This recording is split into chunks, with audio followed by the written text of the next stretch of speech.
technology is not just an enabler, but it has to be the heart of business proposition and innovation. And for that to happen, tech has to become part of the DNA.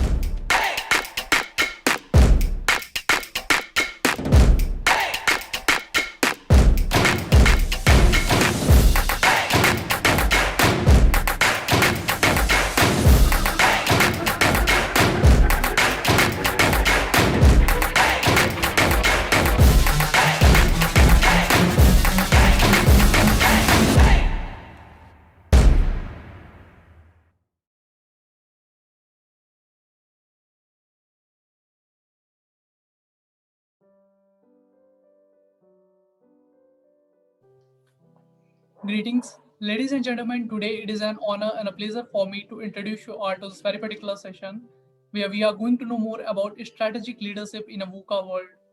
My name is Harsh and I'm going to moderate this session for all of you wherein I'm going to introduce you all about session and perhaps the person who is going to interact and address all of us. First of all, I request you all to kindly acknowledge and welcome the presence of our esteemed guest, and he is very dynamic, very renowned, and very interesting personality. None other than Mr. Vinod Sood sir, who is here with us. I would like to request all the persons those who are watching this session on YouTube to kindly applaud in the comment section and welcome the presence of our esteemed guest. Our guest, Mr. Vinod Sood, is a co-founder and managing director at Hughes Systic Corporation, an engineering R&D solutions and services company. He is also on the board of Hughes Communication India. Prior to his current role, he was head of global engineering and R&D at Hughes Software System and served on its board as well. He is a veteran of high-tech software industry during his career span of 36 years. He has built high-performance teams in the prior R&D solution organizations in India. Mr. Sood is a member of NASCOM Engineering R&D Council and chair of Northern Regional Councils. He is a member of advisory committee of the Institute of Informatics and Communications, University of Delhi, Sulli University, Solan, K.R. Mangalam University, BML Manjul University, and Masters Union Business Schools, Gurugram. And I believe his profile has so many things, so many glories, which I won't be able to explain in next few minutes.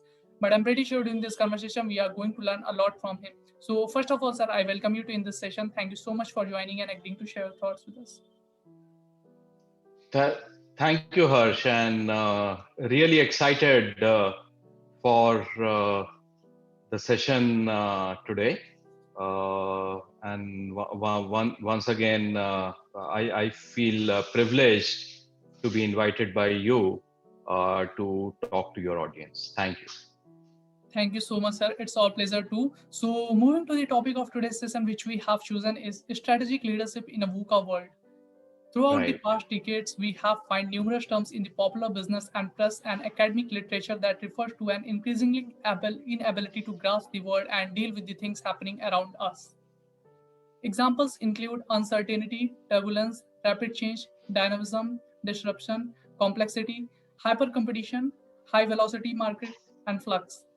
For a couple of years, the notion of VUCA is gaining popularity as a term to cover the various dimensions of these uncontrollable environments. So my first question to you is, but what does VUCA really mean and how is it impacting businesses and industry?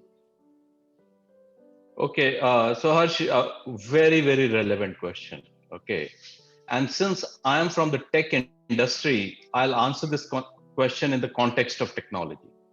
How technology disruption is impacting the world and in turn our lives and careers, and what is it that we need to do to manage this change successfully. As we all know, we are living in a world of unprecedented technology disruption. The velocity of technology change is the highest any time in human history. If you see, just about 5 6 years back, everyone was talking about SMAC, which is an acronym for social, mobile, analytics, and cloud. These were the technologies which were being talked about. Okay. And all of these so called mega trends have become mainstream and part of our daily lives. The new mega trends now are blockchain, artificial intelligence, robotics, quantum computing, and Internet of Things, which I'm sure again are going to change in couple of years.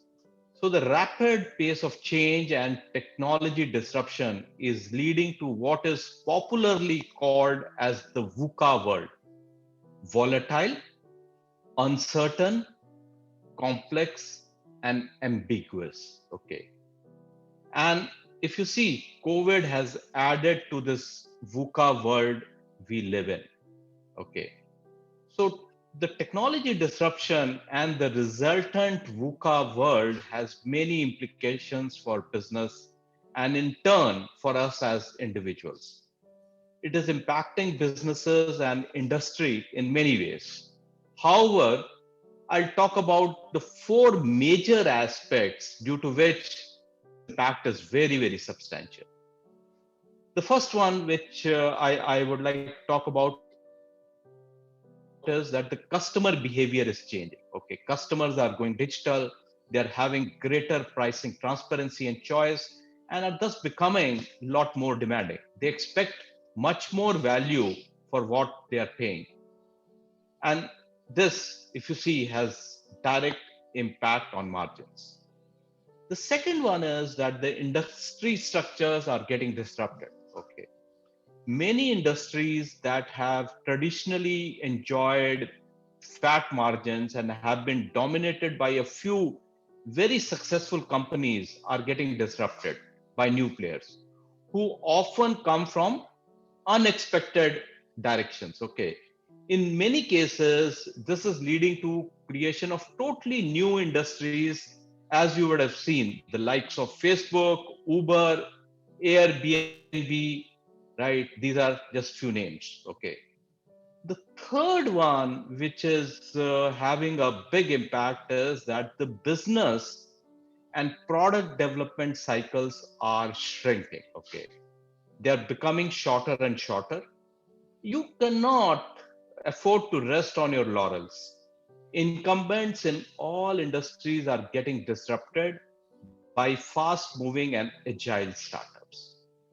And last but not the least, and in fact, it is related to the one which I talked about, that the business and product development cycles are shrinking. Getting your product or solution to the market is becoming very, very crucial. Okay, businesses are facing constant change and they need to have fast response, and that too, if you see, in the face of uncertainty, complexity, and ambiguity. So I hope this answers your question. Indeed, sir. I think it's very hard to disagree with you. And I think the viewers, those who are watching this session, they are surely going to learn from this. Not only I think, but I do strongly believe this, sir. Sir, my next question to you is how can the volatility of of the challenges or the disruption we face be used to our advantage? Hmm. Okay. So if you see, and the history has demonstrated this, that any disruption also presents breakthrough opportunities. Okay, so it's not that everything is negative or bad. Okay, companies, I think, who master the art of leading in a VUCA world can create breakthrough businesses and significant value through disruption.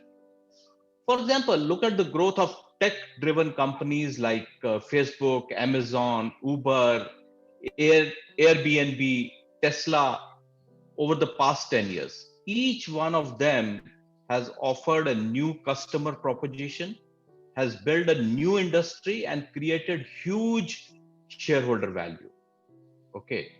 Closer home, okay, yeah, even in India, if you look, the rise of Flipkart, Paytm, Bandhan Bank, and the entire e-commerce industry again is a great example of how businesses and enterprises can benefit from disruption. Now, as I just mentioned, that the velocity of technology disruption is so high that the impact on customer expectations and the industry structures is very, very significant. And this is leading to a lot of volatility. Okay.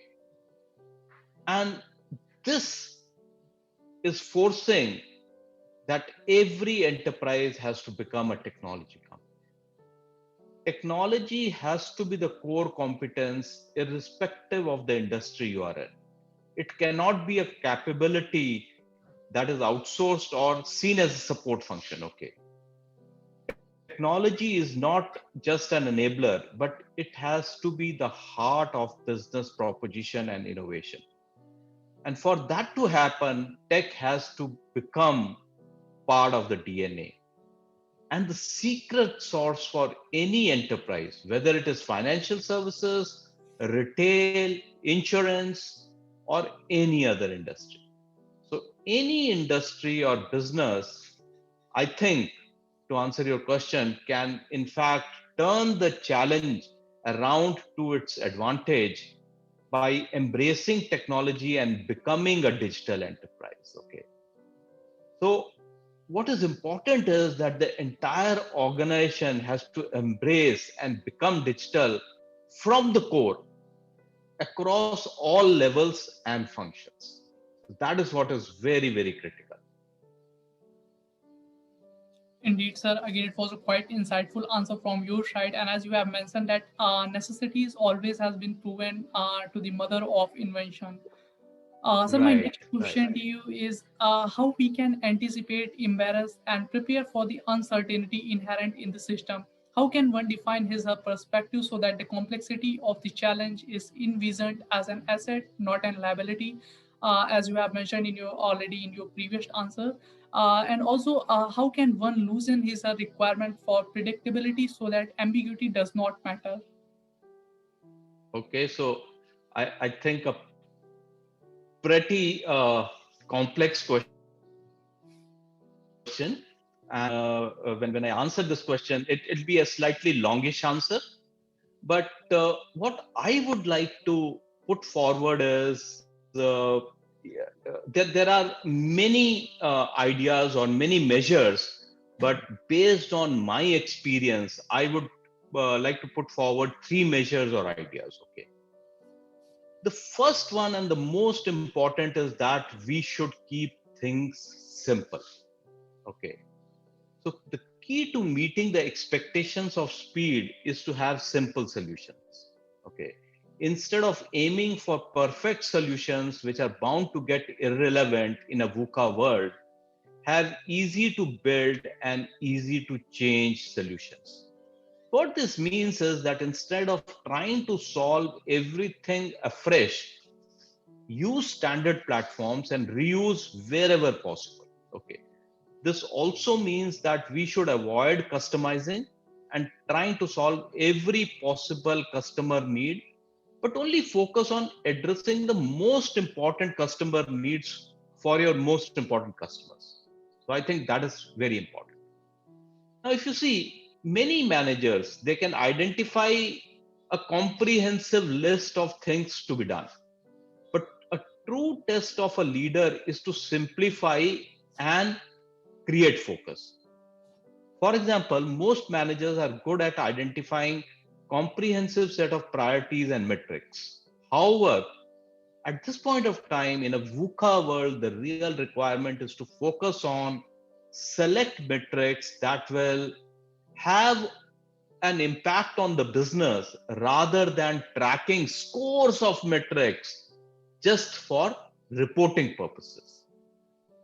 The second lesson is that we need to collaborate because it is very, very clear that one cannot do it alone.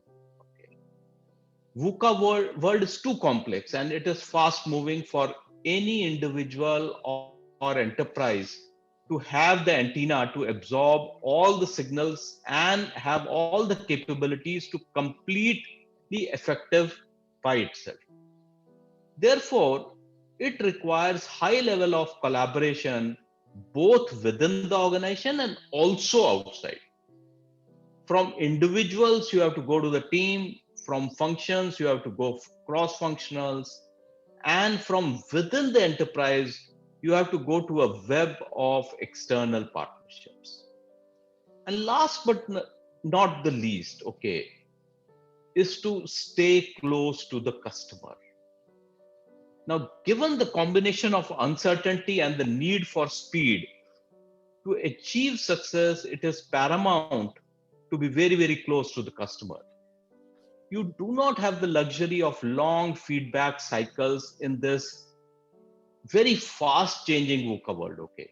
You have to get the customer requirements or the pain points spot on and be very connected to understand in real time any changes. Okay.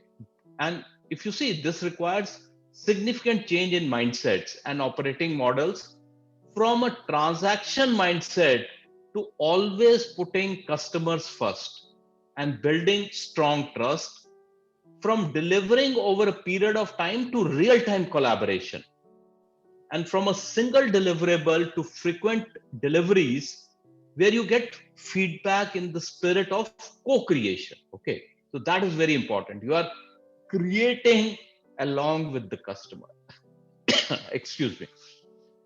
And it's also essential to have multiple touch points and have various functions and people within the organization connect with the customer to understand their needs better.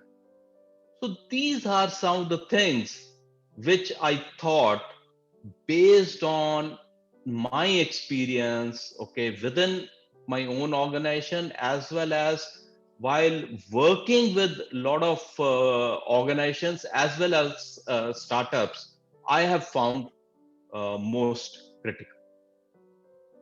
Indeed, sir. Again, it was a quite insightful answer from your side, and I think the 3 points which you have given, these are the major significant points, and I think the viewers, those who are watching this session, they are surely going to learn from this. First one is keep things simple, and the second was is you have told us the importance of collaboration, and the third one is that stay more close to the customer, stay more relevant to the customers. Sir, moving to my next question, the business world has changed dramatically over the last few decades, and now we now live in a connected society where change can be fast paced, constant, and unpredictable, as you have mentioned in your previous answer. Rapid advances in technology have created an environment where the internet, smartphones, and social media are unambiguous. And the 2008 global financial crisis, and then our this 2020 pandemic has increased the sense of tolerance, danger, and unpredictability in certain areas. Sir, in your opinion, what critical skills required to excel in the VUCA world, or what can be the attributes which businesses and leaders need to acquire and sharpen to deal with the fast changing this VUCA world? So I think a very, very important question, very important question. Okay. And again, in terms of capabilities, in terms of skills, which one needs to acquire or build upon or polish to excel and be successful in this VUCA world. Okay, there are quite a few. But again, what I would focus on is few which, according to my belief, okay, and experience, are the most critical. So the first and the foremost I would like to talk about is innovate and take things in your hand so that you are able to shape the future. Okay, it's a normal practice for all of us to use past performance while planning for the future. Okay, now this does not work in a VUCA world. And if you see, e-commerce and online industry, they are a good example. Historical trends will not help predict market evolution, but instead one has to shape the markets. And leaders have to think big and constantly innovate. In the process, if you see, you may need to let go some of the businesses for short term loss, but for long term gains. And I would quote the great Steve Jobs, okay, who had famously said, those who are crazy enough to believe that they can change the world are the ones who actually do so. Okay. The second thing which I would like to say, and we briefly touched upon this in one of the earlier answers, was that every company has to become a technology company. And when I say company, it also is true for individuals. Okay. Traditionally, if you see, technology has been treated as a support function, with companies focusing on their core functional capabilities of their industry, right? However, in the in an era of constant technology disruption, technology has to be a core competence irrespective of the industry one is operating in. It has to move from being an enabler to being a core source of ideation for the business. Okay. And for this, building a technology DNA is probably the most important step one can take to future proof your business. Okay. It is not just about building new capabilities, but also evolving the culture. And and mind you, this can take multiple years. However, it is a journey one has to start immediately. Okay. The next one, which I would like to talk about and spend a couple of minutes, is it is very important to simplify organization structure and processes. Okay.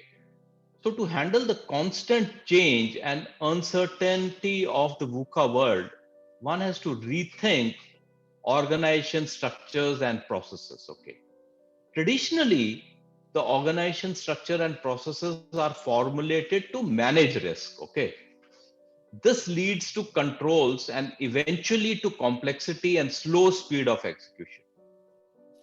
But this is not going to help in competing in a VUCA world. So, three principles which I think are important as one redesigns organization structures and processes. And these are: look at speed instead of risk management and risk mitigation.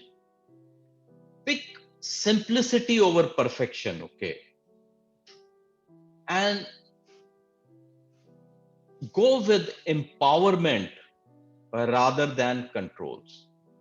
I feel implementation of these measures will lead to flatter organization structures, simpler processes, and reduced control.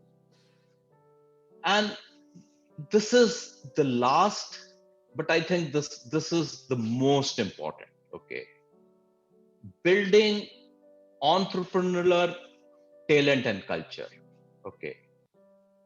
So it's very, very important that within your organization or you as an individual, okay, have a mindset of entrepreneurship. Okay. Now, with the rules of management changing, expectation from talent also will change. Clearly, what has got us here will not get us there. Okay. This is a cliche, but it's very, very true. Companies will need more leaders and not managers. So, what this means is that this will require us to unlearn and relearn. Okay. And this is a big challenge for successful managers who are very well set in their ways. Okay. So, that is important, right? First, you will have to unlearn. Okay. Then only you'll be able to relearn. Having said this, companies will need to build a more entrepreneurial culture which is more aligned to a tech DNA. Okay, so as we discussed, very important that technology becomes your core enabler. It becomes part of your DNA. And some of the attributes which organizations and individuals need to develop to build an entrepreneurial culture, okay, is that there has to be a very high tolerance for chaos and acceptance of failure. Okay, failure should not be looked down. Okay, but failure should be seen as a mechanism to learn and do better next time. Okay. The second thing is, and this again we talked about, inculcate a culture of learning. Gone are the days when you used to learn, work, and retire. Now, it, the days are of continuous learning. Okay, you learn, work, relax, learn, work, relax. Okay, so we need to encourage continuous learning over our lifetime. The third one is ability to manage duality. That is, deal with seemingly conflicting objectives, okay, like short term and long term, speed and thoroughness at the same time. So we will have to build skills to deal with duality. And finally, very, very important, build resilience. Given that there is going to be ambiguity, things may not go as planned.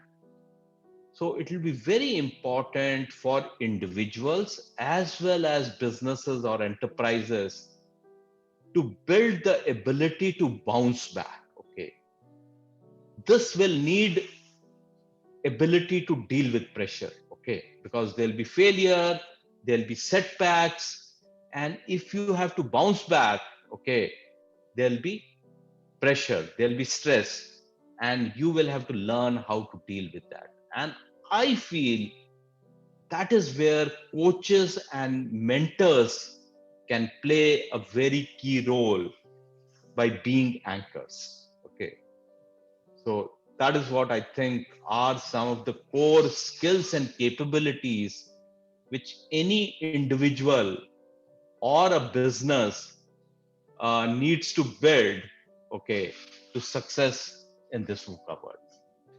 Indeed, sir. So, can we conclude that it's a time when corporate world should promote entrepreneurship? Yes. So, in fact, entrepreneurship is not just that it's always when you have to start on your own or it's your own company. Okay, that is entrepreneurship, right? But even when you are working in a corporate, you are working in an enterprise, you are working for somebody.